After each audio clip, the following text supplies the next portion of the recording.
HubSpot users, this is for you. Here's what you get. So every time someone clicks on one of your Rebrandly links, you can automatically update their contact record in HubSpot with that engagement data. You don't have to do any manual entry. There's no delays. It just happens with this automation. So you can trigger sales alerts when your hottest leads engage with key content. Now imagine your sales rep getting a notification the instant a prospect clicks on that pricing page. That's so powerful. And lead scoring, you can automatically increase these based on link interactions. Someone's clicking on multiple pieces of content, their score goes up without you lifting a finger. And here's a stat that always blows people's minds. You can reduce manual data entry by 95%. That's hours back in your week every week. So we're going to show you some quick examples here that you can implement right away. Some of these are that you can set up a sales alert for pricing page views, which is perfect for high intent leads. You can automatically move contacts to an engaged lifecycle stage after they click multiple links, and you can create follow-up tasks automatically when leads click demo or trial links. So these are real workflows that people do use in real life. So let me show you how to set up a sales alert for when somebody clicks on that really important pricing page. We are going to go into Zapier. We'll go to HubSpot first so you can see how HubSpot looks. So for those who aren't familiar with HubSpot, it is a CRM. It stores all of your contacts as well as your marketing and content and sales actions. Here you can see some dummy users that I've uploaded, and all of these users are interacting with Rebrandly. Let's say that in this scenario, I want to go ahead and have Sarah Chen or any of these other contacts click a link, and when they click a link that directs to a pricing page, I want to let my sales lead know, sales team know that they have an action to take. So this is fairly straightforward to set up in HubSpot. The first thing I'm going to show you is how to create custom data attributes as well, if that's something that you're interested in passing. So you can add like UTM parameters or different URL parameters inside a Rebrandly link that can get passed through into your CRM of choice. How you would go ahead and do that in HubSpot is you go into settings. If you want to add custom properties to your contact, you go to the properties section, and then creating a property is really straightforward. Here you can see that I have created a custom property called the last link clicked. So I'm going to pass this data over from Rebrandly webhooks into the contact so I know what the last link they clicked was. So that is really the only thing that you specifically need to do in HubSpot, and all the other work is done in Zapier itself. So let me go back to these contacts so we can jump back into it. But in Zapier, I'm going to show you all of the different automation steps that you're going to take.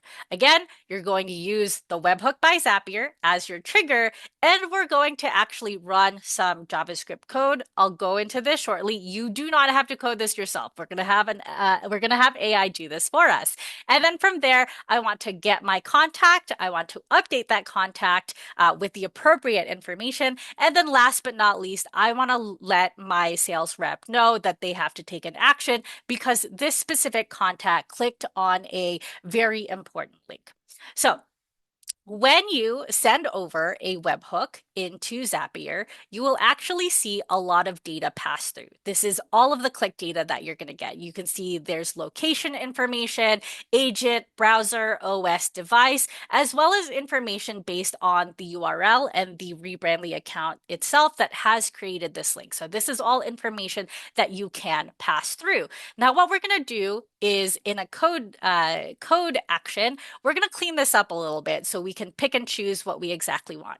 This is really important for CRM tools since typically what you'll do is you're going to pass an ID that identifies that contact in a URL parameter. So we need to parse this information and we're going to have code do that for us. Now, I may have an engineering background, but I do not code at all. I get my engineers to do coding for me, but I don't want to bother them. So what am I going to do if I need to run code in an automation flow?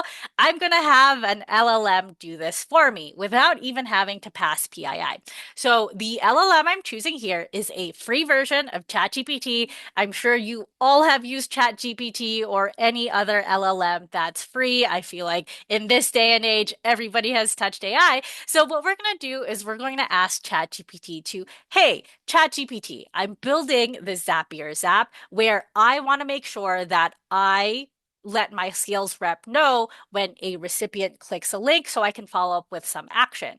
Because I have all of this really good data, I need to parse through it to find my contact of choice, whether that's going to be through an email address or a customer ID, and then parse all of that click data so that I can use it in the remaining steps of my Zap. So that's all I'm doing. I'm not doing any code at all. I'm just pasting all of this click information.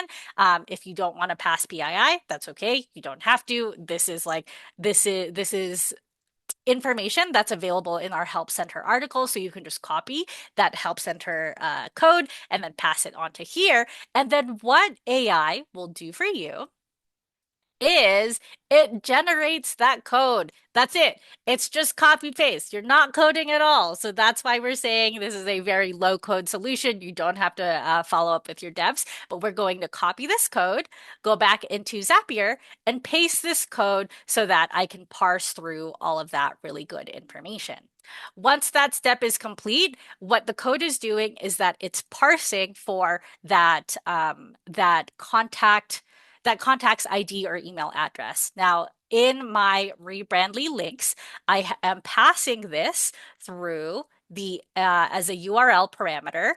You can dynamically update this if you would so like. There are different ways to do that. We have Help Center articles that will explain how you will do that. But for the sake of this demo, it is just baked into the URL itself. So this is the contact ID that I am pulling, and I want to match that ID in HubSpot. So what I am having Zapier do is I am again, creating an action where I select HubSpot as my choice of integration. I connect to my account and I want to get that contact. And what I'm doing is I'm grabbing that contact ID from the second step and having it filled out in this field. So how you would go ahead and do that in Zapier, as well as any other automation tool that does this, is you click on this plus button, you go to your previous step where you ran JavaScript to parse that ID, and then you just look for that ID.